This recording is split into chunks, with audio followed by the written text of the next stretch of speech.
भारत सरकार ने अभी करीब करीब 40,000 सीमन डोज ब्राजील से भारत में मंगवाए हैं। कोई डीएनए में छेड़छाड़ करके नई चीजें करी है अपनी गिर गाय के अंदर, और वो छेड़छाड़ वाली चीजें फिर से वापस भारत आती है, तो वो बिल्कुल गलत है। भारत को दूध की जरूरत है या ब्रीड की जरूरत है? मैं तो कुछ नहीं कह सकता क्योंकि मैं साइंटिस्ट नहीं हूँ। मैं तो ये कहूँगा कि A2A2 A1A2 ये भी एक षड्यंत्र है। हमारे ऋषि मुनियों ने हरित संहिता में 2 लाख साल पहले लिख दिया है कि गाय के दूध में सोना है।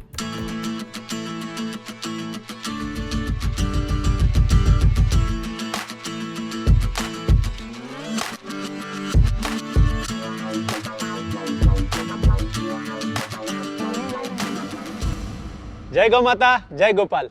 दोस्तों, आज जोश थोड़ा दुगना हो गया क्योंकि आदरणीय रमेश भाई जी के पास आया हूं और गिर गौ जतन संस्थान गोंडल में हूं। आज इनसे मिलने का एक बहुत ही ज़रूरी विषय है।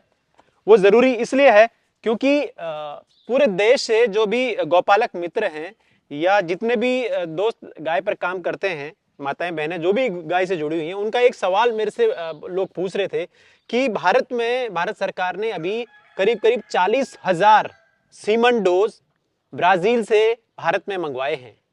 और ऐसा बहुत सालों बाद हुआ है, करीब 6 से 7 साल से मामला अटका हुआ था, लेकिन अब वो गिर के सीमन यहाँ आ गए हैं। रमेश भाई, आपने भी सुनी होगी ये न्यूज़। जी, बातें सुनता रहता हूँ मैं। तो क्या टेक है आपका? क्या ये उचित है या ये अनुचित है? देखिए, उचित और अनुचित बोलने के लिए मेरे पास ऐसा कोई ठोस एविडेंस नहीं है। सबसे पहले तो मेरा उस बात पे ये कहना है कि यदि उन्होंने कोई डीएनए में छेड़छाड़ करके नई चीजें करी है अपनी गिर गाय के अंदर, और वो छेड़छाड़ वाली चीजें फिर से वापस भारत आती है, तो वो बिल्कुल गलत है। क्योंकि इसी प्रकार से हम धांधले हो चुके थे जब एचएफ के डोज भारत में आने थे। तब परिणाम क्या निकला वो आज 50-60 साल के बाद दुनिया देख रही है। यदि उनके वो जो अभी सीमेन आ रहे हैं, वो सीमेन के डीएनए के साथ कोई भी छेड़छाड़ नहीं की है और उसको डेवलप्ड किया हुआ है, तो मेरे हिसाब से सही है। यदि छेड़छाड़ की है तो बिल्कुल गलत है। हाँ, लेकिन ब्राजील पे तो ये आरोप लगते ही रहते हैं और भारत के जो गोपालक संघ है या गोपालक हैं, वो बहुत सालों से विरोध तो कर ही रहे थे कि छेड़छाड़ की संभावनाएं ज्यादा हैं, तो इसीलिए बड़ी चिंता में थे। चेक करना चाहिए, चेक करना चाहिए, लेकिन उस चेक करने में क्या है कि जब तक बच्चा आ ना जाए, करीब 5 साल की प्रक्रिया है, तब पता चलेगा कि भाई वो गाय हमारी दूध में आई, उसका डीएनए कैसा निकल के आया, क्या रहा, वो सब तो बहुत सालों बाद निकलेगा। देखो, इतना समय चला गया। अब एक बच्चा जन्म लेने में 1 साल निकलता है। 9 महीना वैसे तो लगता है। आप 10 गाय को लगा दो और 10 गाय का वो जो बच्चे पैदा होते हैं उसकी डीएनए प्रोफाइल, और अपनी जो इंडियन नस्ल की जो उसकी डीएनए है उसकी प्रोफाइल, और टेक्निकली सब चेक कर लो। उसमें 1-2 साल में क्या फर्क पड़ जाएगा। एक चीज और है कि भारत को दूध की जरूरत है या ब्रीड की जरूरत है, जिस दावे से ये सीमन भारत में आए? देखिए, भारत को दूध की जरूरत भी है और ब्रीड की जरूरत भी है। भारत का दूध इसीलिए चलता है, आप तो सब जानते हो कि हमारे पास देसी गोवंश है। जितने भी पशु है गाय को छोड़ के, वो सभी पशु जो है वो इंडियन है।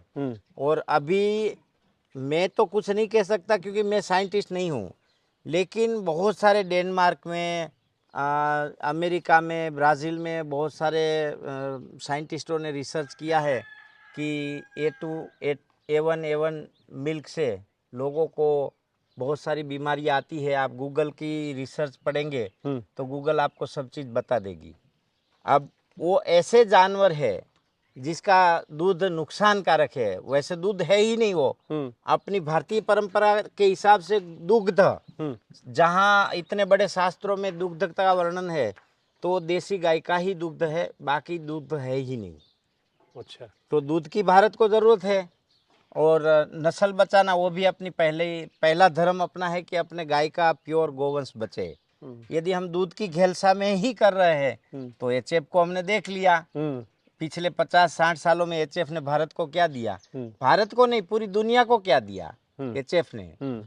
किसी जानवर का विरोध करना एक मानवीय असहिष्णुता है, परंतु उसके प्रोडक्ट से मानव जाति को कोई नुकसान होता है, ऐसा कोई साइंस की भाषा में गूगल में रिपोर्ट डालता है, उसकी एनालिसिस, उसका रिसर्च, तो हमें मानना पड़ेगा।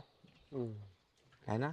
लेकिन एक चीज़ है, जो A1 और A2 की जो बातें कही जाती हैं वो कितनी सार्थक है, कितना सही है? क्या A1 वाकई कोई चीज़ है, A2 कोई चीज़ है, या ये देखिए सही गलत है? मैं तो ये कहूँगा कि A2 A1 A2 ये भी एक षड्यंत्र है। अब उसको आपको मतलब बहुत सारे साइंटिस्टों को ये मेरी बात बुरी लगेगी, बहुत सारे डॉक्टरों को, बहुत सारे लोगों को, परंतु मैं एक देसी इंसान हूँ, अनपढ़ इंसान हूँ। हमें इतना पता है कि आज A2 बहुत महत्व का है, ऐसा प्रचार चल रहा है। तो भाई भैंस में भी A2 है, उसको भी गाय की श्रेणी में ले लेंगे क्या, उसका दूध भी। अब HF में भी A2 आ गया, जर्सी में भी A2 आ गया, A2 हर चीज में, गद्दी में भी A2 हो गया, है ना, ऊँटनी में भी A2 हो गया। अच्छा, तो A2 एक प्रोटीन है, और एक ही प्रोटीन से गाय का दूध या किसी दूध को मापना ये सार्थकता नहीं है, ये गलत है। तो गाय के दूध को कैसे अलग मापा जाएगा फिर? गाय के दूध को अलग मापा इसीलिए जाएगा कि गाय के दूध के अंदर A2 तो है, समझ लो। A1 A2 भी है देसी गाय में, ऐसा नहीं है सारी गाय देसी A2 है। परंतु गाय के दूध के अंदर जिंक है, मैग्नीशियम है, सल्फर है, आयरन है, गोल्ड है, अमोनियम है, नाइट्रोजन है, फॉस्फोरस है, और लेक्टाबेसिलियस है। उसको और आगे लेके जाएंगे तो बीटा कैरोटीन है, जो हार्मोन्स और सेक्सुअल पावर को लेवल लाता है। तो गाय के दूध के अंदर A2 को छोड़ के इतने प्रोटीन है, इतने अलग अलग न्यूट्रिशन है, मिक्रो न्यूट्रिशन भी है और माइक्रो न्यूट्रिशन भी है। ये तो हम लोगों ने, मेरे पास एनालिसिस नहीं, मेरा किया हुआ नहीं है, लेकिन गूगल के अंदर बहुत सारे साइंटिस्टों ने रिसर्च करके डाली हुई है रिपोर्ट, और वो पूरी दुनिया के सामने है। इसीलिए खाली A2 का प्रचार करना एक बहुत बड़ी मूर्खता है। अब समझ लीजिए हमारे पास कोई गाय है, पिछले 100 साल से उसका वंश चला रहा है हमारे पास, उसका दूध, उसका टेस्टिंग करेंगे तो A1 A2 आएगा, उसका मतलब ये कि वो गलत है क्या? उस प्रकार की भ्रमणा में आकर के हम अपने गोवंश को खो देंगे, है ना। तो देखिए साइंस का एक पक्ष फायदा भी है, एक पक्ष नुकसान भी है, हमें दोनों को लेवल रख के चलना है बस। तो भारत में जो पिछले साल का मैं आंकड़ा देख रहा था, वो 2023 में लगभग भारत में दुग्ध का उत्पादन हुआ 230 मीट्रिक टन। और अब भारत सरकार की जो योजनाएं हैं वो इससे कहीं ज्यादा, क्योंकि पॉपुलेशन लगातार बढ़ रही है, तो दुग्ध उत्पादन की ओर ज्यादा है।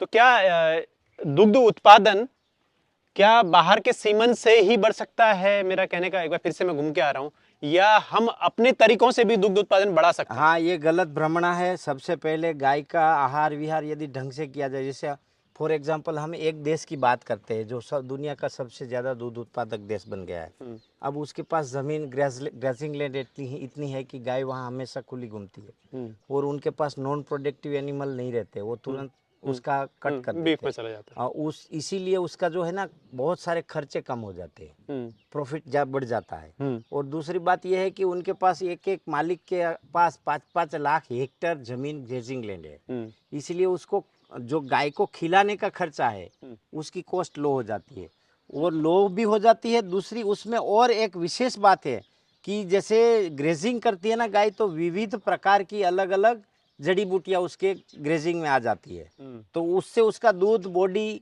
सब एकदम फिट बनता है। अब जब भारत की बात करेंगे तो मैं किसी की बुराई नहीं करता, लेकिन भारत का किसान गाय को क्या खिलाता है? गेहूं की भूस में गुड़ का पानी, चना चोकर मिला के वही खिला देता है।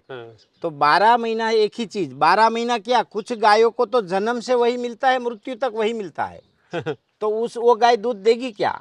गाय को अपना शरीर चलाने के लिए 22 एलिमेंट न्यूट्रिशन चाहिए, जैसे copper, zinc, iron, gold, calcium, aluminium, nitrogen, phosphorus, ये सब। अब उसमें से हम कितना देते हैं? यदि हमारी भारतीय गोवंश जैसे साहिवाल गाय पाकिस्तान में दिन का 40 लीटर दूध देती है, उनके पास ग्रेजिंग लैंड है। अब साहिवाल गाय भारत में इतना क्यों नहीं देती?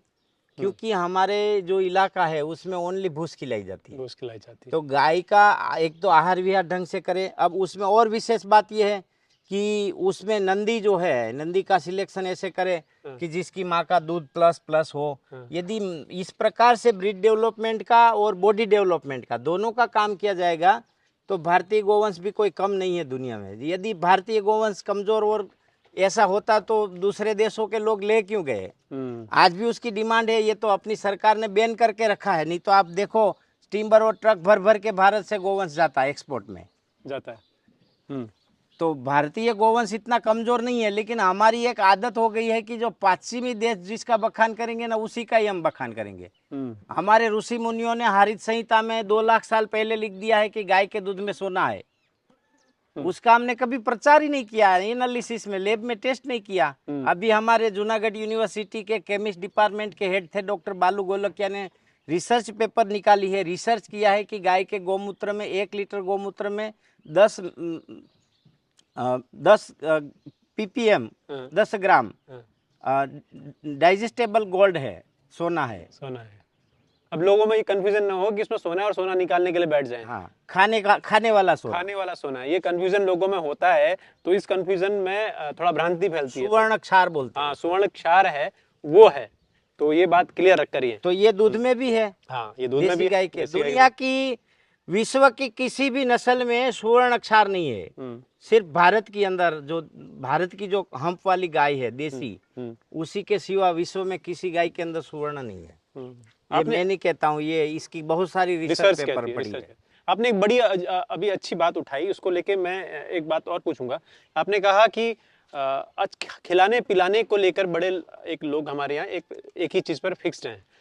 क्या गौपालकों की जो आपके पास आते भी होंगे, उनकी असफलता के पीछे ये एक बड़ा रीजन हो सकता है? हाँ, देखिए गोपालन को व्यवसाय बनाने में असफल रहते हैं ना, उसके बहुत सारे कारण होते हैं। गाय को एक ही जगह के अंदर पकड़ के फिट करके ठूसा के रखना, गाय को न्यूट्रिशन टेस्टिंग करके न्यूट्रीफीड नहीं देना, और गाय को एक उत्तम प्रकार का नंदी नहीं देना, है ना, वो फेल के कारण है। ये फेलियर जो आपने पूछे तो फेलियर के कारण बता रहा हूँ। ठीक उसी प्रकार से गाय के साथ खेती को नहीं जोड़ना। जो गोपालक गाय के साथ गोपालन के साथ खेती को नहीं जोड़ता है, कृषि को नहीं जोड़ता है, उसके फेल होने के चांस 100% बढ़ जाते हैं। क्योंकि गाय, कृषि और आयुर्वेद एक दूसरे के पूरक है। पूरक कैसे? जैसे हम गाय रखते हैं, आप देख रहे हैं ईद में ये गाय गोबर का पाउडर है, इसमें सारी गाय बैठती है, इसी में गोमूत्र करती है, तो रोज एवरीडे 200 गाय बैठती है। तो एक दूसरे के पूरक बन के यदि चलते हैं तो ही सफलता मिलेगी। कई गोपालक जो है बहुत अच्छा काम कर लेते हैं, फिर बाय प्रोडक्ट को अच्छे से बेच नहीं सकते, सेल नहीं कर सकते, पंचगव्य उत्पाद बना के सेल नहीं कर सकते। कई गोपालक आयुर्वेद को साथ नहीं ले सकते, कई गोपालक कृषि को साथ नहीं ले सकते। तो गोपालन फेल होने के बहुत सारे कारण हैं, और उसकी हम ट्रेनिंग भी देते हैं। ये बहुत जरूरी विषय है और ट्रेनिंग की बहुत जरूरत होती है, और बहुत ही कम लोग भारत में हैं जो गोपालन की ट्रेनिंग देते हैं। उनमें से रमेश भाई सबसे ऊपर। सस्ते से सस्ता गोपालन, कम से कम खर्चे में, गाय, खेती और आयुर्वेद, उसी के साथ गाय, गांव और कृषि, ये 5 चीजों का समन्वय करके कैसे गोपालन करे, वो बहुत सारी उस विषय पे हम ट्रेनिंग देते हैं पिछले 14 साल से। और 26 देश के लोग हमसे ट्रेनिंग, यहाँ यूनिट में ट्रेनिंग ले गए हैं, और उसमें से काफी लोग सफल भी है। आज कई में हमारे स्टूडेंटों के पास 1100 गाय है, 500 गाय है। क्या बात है, वो सक्सेस मॉडल लेके हमसे भी आगे निकल गए। गुरु रह गया, चेला बन गया। तो ये देखिए, रमेश भाई ने अभी ट्रेनिंग की बात की। ट्रेनिंग अब कब शुरू हो रही है? फरवरी में है। हाँ। और आपको ये जो कस्टमर केयर नंबर हमारा मिलेगा या हमारी वेबसाइट मिलेगी, उसमें उसकी A to Z जानकारी मिलती रहती है। तो देखिए, आज सीमन पे बात करने के लिए आया था मैं, और बहुत सारी बातें हो गई, और आपके काम की बात भी है। अगर गौपालन से जुड़ी हुई कोई भी आपको तकलीफ आ रही है, या आप नया इस गौ आधारित व्यवसाय शुरू करना चाहते हैं, तो सारी जानकारी आपको मैं लिंक में डाल दूंगा, डिस्क्रिप्शन में आप जा सकते हैं, वहां से आप ट्रेनिंग की पूरी जानकारी ले सकते हैं। तो रमेश भाई, आपने बहुत अच्छी जानकारी दी। जय गौ माता। जय गौ माता। जय गोपाल।